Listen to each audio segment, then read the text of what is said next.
जी, राम राम हरियाणा। एक बार फिर स्वागत आप सभी का बेमिसाल हरियाणा न्यूज में। मैं ब्रजेश चावला फिर जुड़ रहा हूं आपके साथ।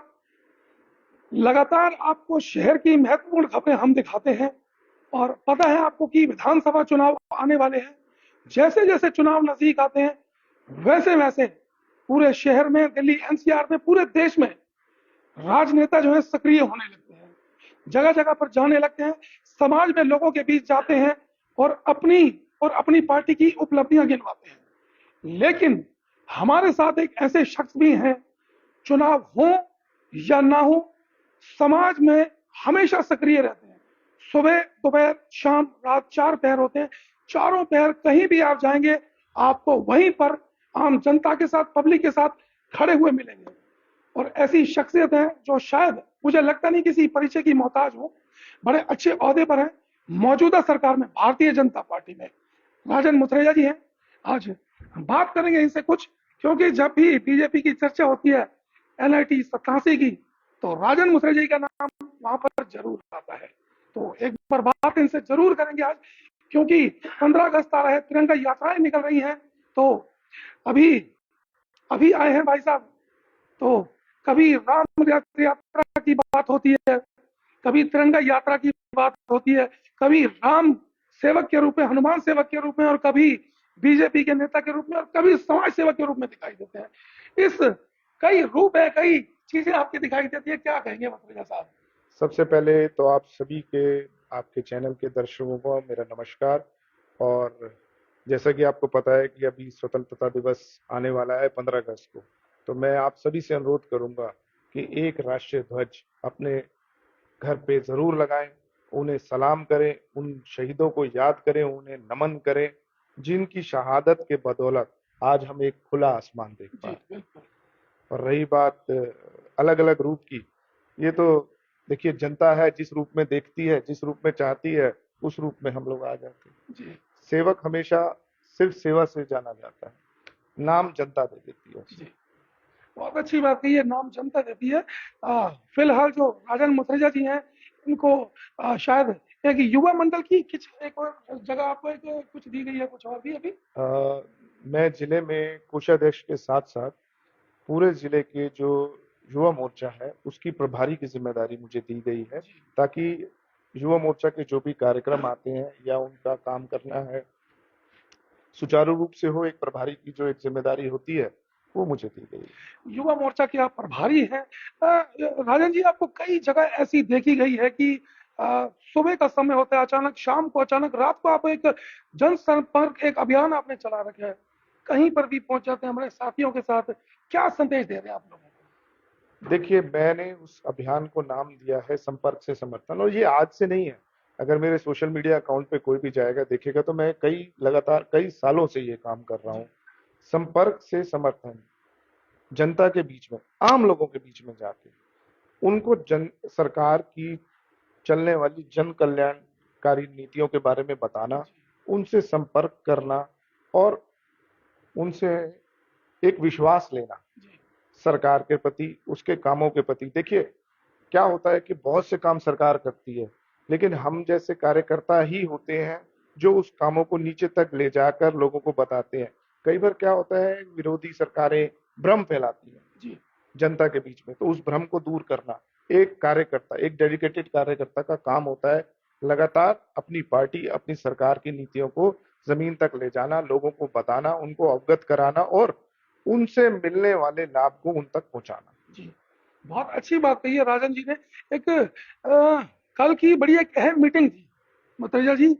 अटल कमल जो सेक्टर 15 में एक ऑफिस है, वहां पर एक कल मीटिंग रखी थी, और गुप्त सूत्र जो सभी के होते हैं, कुछ कहीं भी हमारे कुछ सूत्र थे जहां पर कुछ पता चला कि कुछ नामों पर बड़ी तेजी से विचार किया जा रहा है। और एनआईटी 87 के हम रहने वाले हैं, भड़कल विधानसभा के रहने वाले हैं, तो सबसे बड़ा मुद्दा और बहुत बड़ी विधानसभा है ये। तो उस दौर में आपका नाम भी शामिल है, और बहुत लोग, जैसा कि आपने संपर्क से समर्थन अभियान आपने शुरू किया है, उस दौर में आपका नाम शामिल है। क्या लगता है आपको टिकट के बारे में? देखिए, कल वैसे तो मुझे नहीं पता कि मैं उसके लिए अधिकृत हूँ उस बात के बताने के लिए, लेकिन भारतीय जनता पार्टी एक लोकतांत्रिक पार्टी है। और उसमें हर व्यक्ति का अंतिम पंक्ति में, हमारे यहाँ कहा जाता है अंत्योदय, तो अंत्योदय हर भाव में होता है। संगठन के अंदर भी जो अंतिम पंक्ति में व्यक्ति खड़ा है उससे भी एक रायशुमारी करी जाती है कि हम आपके यहाँ पे अगर किसको, मैं विधायक नहीं कहूंगा क्योंकि विधायक चुनाव आ रहे हैं अभी विधानसभा के, किसको एक जनसेवक के रूप में आप देखना चाहते हैं, उसके लिए कार्यकर्ताओं से रायशुमारी थी, जिसमें हमारे प्रदेश के महामंत्री सुरेंद्र पुनिया जी और साथ में अरविंद कोहली जी गुड़गांव से वो आए थे। और हर विधानसभा, खाली 87 नहीं, बढ़कर 87 नहीं, हर विधानसभा के कार्यकर्ताओं से मिलना, उनसे रायशुमारी हुई और उनका मत जाना कि वो किस मत में किसके लिए कहना चाहते हैं, कि वो उस पोस्ट पे देखना चाहते हैं, किस पे उनका विश्वास है, किस पे कहें जनता का विश्वास है, क्योंकि एक कार्यकर्ता ही मैसेज लेके अपनी पार्टी के शीर्ष नेतृत्व तक जाता है। तो इसलिए उनका मत जानने के लिए, उनका मन जानने के लिए, क्योंकि क्या होता है कि देखिए लोकतंत्र में तो हो सकता है, लेकिन जहां सिर्फ माँ बेटे की चलती हो वहां तो सिर्फ उन्होंने ही डिसाइड करना है किसको टिकट देनी है किसको नहीं देनी। लेकिन भाजपा ऐसा ना, भाजपा का संगठन एक लोकतांत्रिक तरीके से, एक विधि से अपने हर छोटे से छोटे कार्यकर्ता, बड़े से बड़े कार्यकर्ता जिसमें पार्षद भी थे, उनसे उनका मन जाना कि आप किसको चाहते हैं, आप किसको पसंद करते हैं। तो वो एक रायशुमारी कहा जाता है, हमारे यहाँ उसका को नाम दिया जाता है, तो एक रायशुमारी थी, वो संपन्न हुई और बड़े अच्छे तरीके से संपन्न तो हुई। उसका रिजल्ट कब निकाला जाएगा, कैसे पता चलेगा कि किसको टिकट दी जा रही है और किसको टिकट देके कौन उम्मीदवार बनेगा? देखिए खाली एक पैरामीटर मैं कहूंगा, ये कई पैरामीटर में से एक पैरामीटर है रायशुमारी। सर्वेज होंगे और अलग अलग एजेंसियों द्वारा सर्वेज होते हैं ताकि फ्री फेयर व्यक्ति को चुन के जनता के बीच में, जिसको जनता चाह रही है, उसको भेजा जाए। जी बिल्कुल। मुतरजी साहब, विधानसभा चुनाव आ रहे हैं, तैयारी आप करें ना करें, लेकिन जो भड़कल विधानसभा की जनता है चाहती भी है, और अगर आपको मौका मिलता है तो क्या विजन रहेंगे आपके? देखिए ये तो मेरे शीर्ष नेतृत्व का आदेश होगा कि मुझे क्या करना है, मुझे चुनाव लड़ना है या चुनाव लड़वाना है, जो आज्ञा होगी, क्योंकि मैं एक समर्पित कार्यकर्ता हूँ। नहीं, अगर आपको मौका मिलता है चुनाव लड़ेंगे आप? बिल्कुल, अगर मेरी पार्टी मुझे आदेश करेगी और जनता का मन होगा, देखिए क्या होता है, पार्टी आदेश करती है जनता के मन पे, जनता के मत पे, जो जनता जनार्दन होती है, जो वो कहती है, उसके आधार पे उसी व्यक्ति को टिकट दी जाती है। और टिकट लेने के बाद अगर वो मुझे मिलती है, पार्टी मुझ पे विश्वास दिखाती है, तो जनता मुझ पे विश्वास दिखाती है, तो जाहिर बात है मैं चुनाव लड़ूंगा। लड़ेंगे आप? क्या विजन, क्या रहेंगे, क्या रहेंगे? कई फील्ड है, मैंने एक अपना भी मैनिफेस्टो पार्टी का तो होता ही होता है, क्योंकि जब जनता के बीच में जाते हैं तो जनता ये सवाल भी, मैंने कई चुनाव लड़वाए हैं तो देखे हैं, उसके अंदर जनता ये भी जानना चाहती है कि यार आपका क्या विजन रहेगा।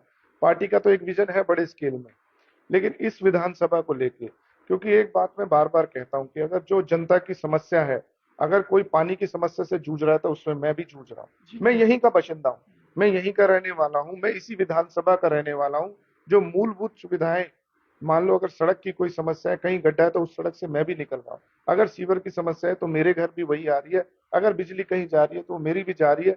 तो मैं इस समस्याओं को बहुत बारीकी से और जड़ से जानता हूँ, और मैं चाहता हूँ कि अगर अब मुझे मौका मिले, वैसे पार्टी अपने स्तर पे और पुराने हमारे विधायक ने बहुत कार्य किया, लेकिन उसको भी और आगे ले जाना और बेहतर तरीके से, क्योंकि मैं बार बार ये कहता हूँ कि मैं आप ही के बीच में से हूँ, मैं बाहर से कहीं से नहीं, यहीं रहा हूँ, यहीं पला हूँ, यहीं बड़ा हूँ, हर समस्या को मैं जानता हूँ। आप हर समस्या को जानते हैं भड़कल विधानसभा की, और मेरा एक बड़ा महत्वपूर्ण सवाल है, पूरा शहर देखता है इस चीज को। आपने खुद अभी कहा कि मैं इसी समस्याओं से जूझता भी हूँ, निकलता भी हूँ, आगे भी बढ़ता हूँ। एक समस्या जो पूरे शहर में देखने को मिल रही है, सीवर की समस्या बड़ी गंभीर है, और सड़कों की हालत आपने देखी है किस तरीके से। बाहर वाली जो रोड है, जो तिकोना पार्क सब्जी मंडी तक गई, यहाँ तक इसको बनने में बहुत समय लगा, और कई बार यहाँ पर एक्सीडेंट भी है। और सबसे बड़ी जो समस्या, पानी की समस्या, गर्मी आते ही। तो इस समस्याओं का समाधान होगा, नहीं होगा, या कैसे होगा? देखिए बड़ा दुखद हो जाता है ये, जब मेरा घर बिल्कुल नजदीक है और मैं जब ये चीज देखता हूँ तो दुख लग होता है। लेकिन मैं एक बात को कहता हूँ कि कोई भी चीज होती है उसका एक, हम जब कहते हैं कि डेवलप हम कब बनेंगे, तो ऐसा नहीं है कि हम आज हमने सोचा और कल हम डेवलप्ड हो जाएंगे। वो एक प्रक्रिया है, उसमें धीरे धीरे कार्यक्रम होते हैं, धीरे धीरे कार्यक्रम। लेकिन हाँ, आज का जो दिन है और कल का जो दिन होगा उसमें फर्क जरूर होगा। भारतीय जनता पार्टी निरंतर 10 साल में ये फर्क लोगों को दिखाती हुई आ रही है। रही बात सड़क की, तो आपने देखा होगा काम गोल चक्कर वगैरह का शुरू हो चुका है। कुछ कारण थे, कुछ वजहें थी, जैसे अब मौसम बदलता है, तो मौसम जब बदला है तो लगातार पानी पड़ रहा है उसमें, तो उसके लिए कुछ जगहों पे जो जोड़ है, वो जब पानी सूखेगा हम उसको तब रिपेयर कर पाएंगे, ऐसा मेरे को अधिकारियों का कहना है कि भाई हम उस समय में। लेकिन ये है कि बहुत ही जल्द ये सड़क भी तैयार हो जाएगी। सीवर की आपने कही, तो जगह जगह एसटीपीज बनाए गए हैं। अगर आप देखें तो उसी जिस सड़क की आप बात कर रहे हैं उसी की साइड में एक बहुत बड़ा एसटीपी प्लांट तैयार हो जाएगा। मुझे उम्मीद है कि आने वाले 10, 15, 20 दिन में वो सुचारू रूप से चलने भी लगेगा। तो जब ये सब चीजें, सरकार आपकी जो समस्या जो जनता की होती है उसके लिए तत्पर होती है कि उसका समाधान दे, लेकिन कुछ चीजें समय से बंधी हुई होती हैं, वो अपने समय पे ही होंगी। और एसटीपी बनने में ऐसा नहीं कि कल सोचा, एक सोची समझी तरीके से कि भाई इतने समय लगेगा, उसके लिए जगह एक्वायर करी जाती है, टीमें लगाई जाती हैं, इंफ्रा डेवलप किया जाता है, पाइपलाइंस डलती हैं। खाली एसटीपी नहीं बनेगा, वहां तक सीवर को ले जाना भी पड़ेगा, सीवर के पानी को ले जाना भी पड़ेगा। तो मुझे आशा है कि बहुत जल्द इससे निजात मिल जाएगी। कुछ लोग व्यंग्य करते हैं राजन जी की, जैसे कोई कंपनी होती है, किसी कंपनी में अगर किसी को कोई सामान ले जाना पड़ता है, कुछ सामान लेने के लिए जाते हैं तो कैशियर के पास जाते हैं कि भैया कुछ पैसा दो ताकि हम कुछ सामान ले सके। और कुछ लोग मजाकिया अंदाज में ये बात करते हैं कि मुखर्जी साहब खुद कैशियर हैं, तो क्या वो सड़क बनने के लिए पैसा नहीं देते या पैसा होता जाता है? देखिए, मैं अलग चीजें हैं, मैं संगठन का कैशियर, जो संगठन से रिलेटेड जो खर्चे होते हैं मुझे पैसा उसके लिए दिया जाता है। तो संगठन की जितनी भी व्यवस्था है वो मुझ पे आती है, और जो ये सड़क सीवर पानी है इसकी जिम्मेदारी सरकार की रहती है। और सरकार के अपने कैशियर होते हैं, अपना तरीका होता है, अपना सिस्टम होता है। लेकिन एक चीज ये है जरूर, चाहे सरकार हो चाहे संगठन हो, कैशियर पैसा होने के साथ साथ उस पर जिम्मेदारी भी होती है और जवाबदेही भी होती है। ये भारतीय जनता पार्टी के अंदर भी है, हमारी जवाबदेही है, हम जवाबदेही देते हैं। और रही बात, मैंने आपको फिर वही कहा कि एक ऑनगोइंग प्रोसेस है, जल्दी ही निजात मिल जाएगी। सड़क हो या सीवर हो, ये जरूर जल्दी ठीक कर दिया जाएगा। बहुत कम शब्दों में बहुत अच्छी अच्छी बातें मुखर्जी साहब ने हमें बता दी। हम इनके कार्यालय पर मौजूद हैं। हालांकि जो जनता हरियाणा सरकार में जो पूर्व सरकार रही है कांग्रेस की, उन्होंने भी कई बार कहा कि जनता बदलाव चाहती है। बदलाव क्या चाहती है ये तो आने वाला समय बताएगा, कौन विधायक बनता है। लेकिन जो जिस तरीके से नाम सामने आ रहा है, मुखर्जी साहब का भी नाम सामने आ रहा है, कुछ और नाम भी है, कुछ और चेहरे भी है, लेकिन इनका विजन बिल्कुल साफ है। किस तरीके से काम होगा, कैसा काम होना है, और जो काम रुके हुए किस तरीके से काम होने हैं। तो हम लाइव होंगे और जो बड़े पदाधिकारी उनसे भी बात करने की कोशिश करेंगे, किसको टिकट मिलेगी, कौन जीतेगा, कौन पहुंचेगा विधानसभा में, और वहां पर जो शहर के मुद्दे होंगे किस तरीके से उठाएंगे। जुड़े रहे मेरे साथ, फिर लाइव होंगे, दिखाएंगे।